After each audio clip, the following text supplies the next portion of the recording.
Bonjour mes élèves, j'espère que vous allez bien.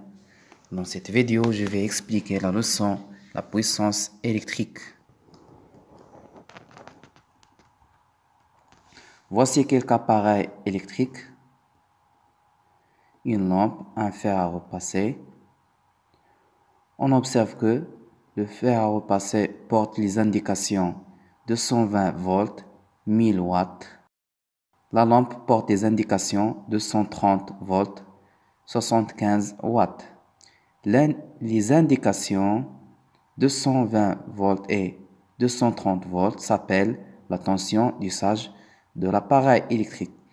C'est la tension qu'il faut appliquer entre les bornes de l'appareil pour qu'il fonctionne normalement. باش كيخدم واحد الجهاز بصفة كيفية عادية خصني نابليكي entre les bornes تاعو لا طونسيون اللي كتكون مسجلة عليه كتسمى tension d'usage normal. Les indications 100 watts et 75 watts représentent une grandeur physique qui s'appelle la puissance électrique. Alors, qu'est-ce que ça veut dire la puissance électrique? Notre objectif est de connaître la puissance électrique, de savoir qu'est-ce que ça veut dire la puissance électrique. On considère les deux lampes. Il est inscrit sur chaque lampe la tension électrique et la puissance électrique. Par exemple, la lampe L1, elle est inscrite sur cette lampe 12 volts, tension de fonctionnement normal et 5 watts. Lampe L2, 12 volts, 21 watts. La notion de la puissance électrique. 1. Notion de la puissance électrique. A. Expérience. La lampe L1 porte les indications 12 volts 5 watts et la lampe L2 porte les indications 12 volts 21 watts. On alimente les deux lampes avec un générateur de 12 volts. Voilà l'expérience. On a branché les deux lampes en dérivation avec un générateur de 12 volts. Le générateur est réglé sur 12 volts. Observez l'expérience. La question, comparer l'éclat des deux lampes. Observation. L'éclat de la lampe L2 est plus fort que celle de la lampe L1. Voilà le schéma de l'expérience. On a utilisé les symboles normalisés. On a le générateur qui génère une tension de 12 volts. C'est-à-dire on a appliqué entre les bornes de chaque lampe 12 volts. Lampe L1, les caractéristiques تاعها 5 watts 12 volts. Lampe L2, 12 volts 21 watts. Comme observation, B observation, la lampe L2 éclaire plus que la lampe L1. 5 watts la puissance électrique de la lampe L1 et 21 watts la puissance électrique de la lampe L2. Donc, la lampe qui éclaire plus, c'est la lampe qui a la plus grande puissance électrique. هذه هي la lampe اللي كانت الإضاءة ديالها مجهدة لحقاش القدرة الكهربائية ديالها كبيرة مقارنة مع la lampe L1. C'est conclusion. La puissance électrique est une grandeur qui exprime la performance de l'appareil électrique dans l'éclairage, le chauffage, le mouvement. إذن هذه القدرة الكهربائية اللي هي puissance électrique كتعبرنا على مدى مقدرة واحد الجهاز على أداء أو تفوق جهاز في أداء الوظيفة نتاعو. La puissance électrique est notée par la lettre P. Son unité internationale est le watt de symbole W. Donc, symbole de la puissance, c'est P.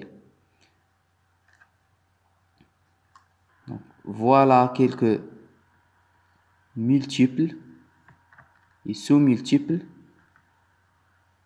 de watts. On a le gigawatt. 1 gigawatt, c'est 10 à la puissance 9 watts. Mégawatt, voilà le symbole de mégawatt. 1 mégawatt, c'est 10 à la puissance 6 watts. Le kilowatt, 1 kilowatt, c'est 10 à la puissance 3 watts. Et le milliwatt, 1 milliwatt, c'est 10 à la puissance moins 3 watts. Là, vous avez comme miso bien le mégawatt ou le milliwatt. Méga M majuscule, milli M minuscule. Les multiples de watts. Milliwatt, c'est les sauts multiples parmi les sauts multiples de watts. 2. La puissance électrique consommée par un appareil en courant continu. A. Expérience. On alimente la lampe L1 12 volts 5 watts avec un générateur. Sa tension continue est 12 volts. On applique entre les bornes de la lampe une tension qui est égale à la tension inscrite sur la lampe. Avec un ampèremètre, on mesure I majuscule, l'intensité du courant qui passe dans la lampe, et avec un voltmètre, on mesure la tension U entre ces bornes, c'est-à-dire les bornes de la lampe. Voilà l'expérience. Voilà le générateur. Le générateur est réglé sur 12 volts. Voilà la lampe. Ce multimètre joue le rôle d'un ampèremètre. L'ampèremètre affiche 0,41. Ce multimètre est utilisé comme un voltmètre. La tension, il mesure la tension entre les bornes de la lampe. On met les bornes de la lampe. Donc la tension entre les bornes de la lampe, c'est 12 volts. Voilà le schéma avec les symboles normalisés. Schéma de l'expérience. On a le générateur réglé sur 12 volts. L'ampèremètre qui mesure l'intensité de courant qui circule dans le circuit, c'est-à-dire l'intensité de courant qui traverse la lampe L1. Le voltmètre qui mesure la tension entre les bornes de la lampe. Tableau de résultats. L'intensité du courant qui traverse la lampe, c'est 0,41 ampères. La tension aux bornes de la lampe, c'est 12 volts. La puissance inscrite sur la lampe, c'est 5 watts. Et on a calculé le produit U fois I. On a trouvé 4,92. B. Observation. On observe que la puissance P inscrite sur la lampe est égale au produit U fois I. On a le tableau. Puissance inscrite sur la lampe est presque égale au produit de la tension et l'intensité du courant. Comme conclusion, la puissance électrique P consommée par un appareil qui fonctionne avec le courant continu est donnée par la relation P est égal U fois I. Donc P, la puissance en watts, U, tension entre les bornes de l'appareil en volts, I, l'intensité de courant qui traverse l'appareil en ampères. هذه العلاقة اللي كتمكننا من حساب القدرة الكهربائية puissance électrique.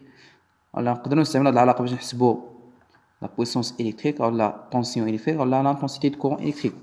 On utilise cette relation pour calculer soit la puissance, soit la tension, soit l'intensité du courant.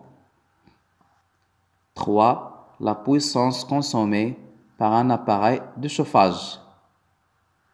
Des exemples des appareils de chauffage. Donc, on a grille à pain, les radiateurs, fer à repasser, four électrique, chauffe-eau, le conducteur ohmique qui se trouve dans les appareils de chauffage. Un appareil de chauffage est un appareil qui est constitué essentiellement par des conducteurs ohmiques qui se transforment l'énergie électrique en énergie thermique. Exemple, fer à repasser, radiateur, grille à pain, chauffe-eau.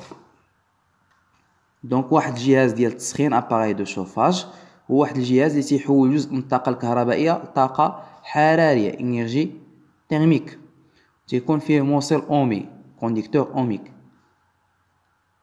constitué essentiellement par des conducteurs ohmiques fait les conducteurs ohmiques. Pour calculer la puissance électrique consommée par un appareil de chauffage qui fonctionne avec le courant alternatif sinusoïdal, on applique la relation suivante.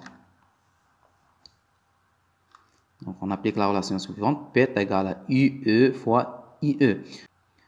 Donc, la relation P est égale à U fois I valable pour tous les appareils qui fonctionnent avec le courant électrique continu. Mais dans le courant électrique alternatif, la relation P est égale à UE fois IE valable seulement pour les appareils de chauffage. Donc, P puissance en watts, V UE tension en volts, IE l'intensité en ampères. Donc, IE, la tension efficace entre les bornes de l'appareil de chauffage. IE, l'intensité efficace du courant qui passe à travers l'appareil de chauffage. Remarque, pour un appareil de chauffage de résistance R, on a. Donc, les appareils de chauffage sont caractérisés par une résistance. Donc, P est égal à IE fois IE. Loi d'Ohm, IE est égal à R fois IE. Et on remplace IE par R fois IE. Et on a la relation suivante. P est égal à R fois IE fois IE. C'est-à-dire, P est égal à R fois IE à la puissance 2. 4. Les caractéristiques nominales d'un appareil électrique. Donc, on réalise l'expérience suivante. Il y a sous-tension entre les bornes de la lampe. Donc, on a réglé ce générateur à 6 volts, c'est-à-dire la tension entre les bornes du générateur 6 volts. Et on a utilisé un appareil de voltmètre, un voltmètre. On a utilisé un voltmètre qui mesure la tension entre les bornes de la lampe, un ampère-mètre qui mesure l'intensité du courant qui circule dans le circuit. Donc, tension entre les bornes de la lampe, c'est 6 volts. La tension inscrite sur la lampe, c'est 12 volts. Donc, il y a sous-tension. Pourquoi sous-tension? Car la tension appliquée entre les bornes de la lampe est inférieure à la tension inscrite sur la lampe. Donc, il y a sous-tension entre les bornes de la lampe. علاش لحقاش 6 volts inférieur à 12 volts. L'éclat de la lampe est faible. Calcule la puissance consommée par la lampe. La puissance consommée, c'est la tension entre ces bornes fois l'intensité de courant qui la traverse. Donc, c'est 6 fois 0,29. On a trouvé 1,74 watts. Donc, la tension consommée est inférieure à la tension inscrite sur la lampe. 5 watts. Deuxième expérience, on a appliqué entre les bornes du générateur 12 volts, c'est-à-dire la tension entre les bornes de la lampe 12 volts. L'intensité de courant qui traverse la lampe, c'est 0,41. Donc, regardez l'éclat. L'éclat de la lampe est normal. La lampe brille normalement. La tension entre les bornes de la lampe égale tension inscrite sur la lampe. On calcule la puissance consommée par la lampe. Donc, c'est la tension entre ces bornes fois l'intensité de courant qui la traverse. 12 fois 0,41. On a trouvé presque 5 watts.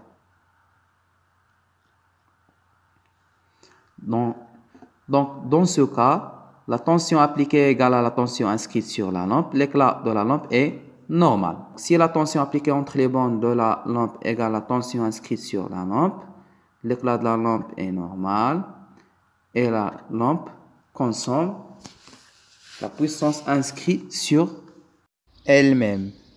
Troisième expérience, on a appliqué entre les bornes de la lampe une tension égale 16 volts. Donc, la tension entre les bornes de la lampe est supérieure à la tension inscrite sur la lampe. Dans ce cas, il y a surtension et l'éclat de la lampe est fort. On calcule la puissance consommée par la lampe. Donc, puissance consommée par la lampe, c'est la tension entre ces bornes fois l'intensité de courant qui est la traverse. Donc, c'est 16 fois 0,48. On a trouvé 7,68 watts. Une lampe brille normalement lorsqu'on applique à ces bornes une tension égale à la tension inscrite sur elle. Dans ce cas, elle consomme une puissance égale à la puissance inscrite.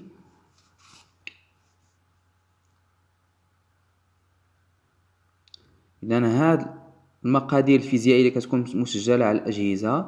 Donc les grandeurs physiques inscrites sur les appareils s'appellent les grandeurs nominales. Donc 5 watts représente la puissance nominale, 12 volts représente tension nominale.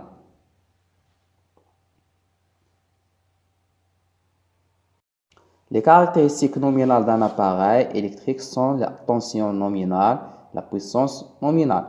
On peut trouver aussi l'intensité de courant nominale. La tension nominale est la tension qu'il faut appliquer entre les bornes de l'appareil pour qu'il fonctionne normalement. La puissance nominale d'un appareil est la puissance consommée par l'appareil en fonctionnement normal. Exemple, 11 watts puissance nominale,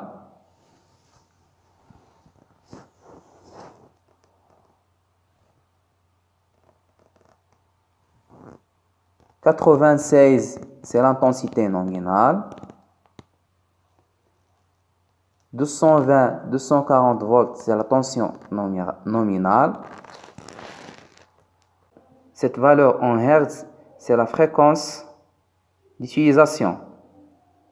5. La puissance globale consommée dans une installation électrique domestique.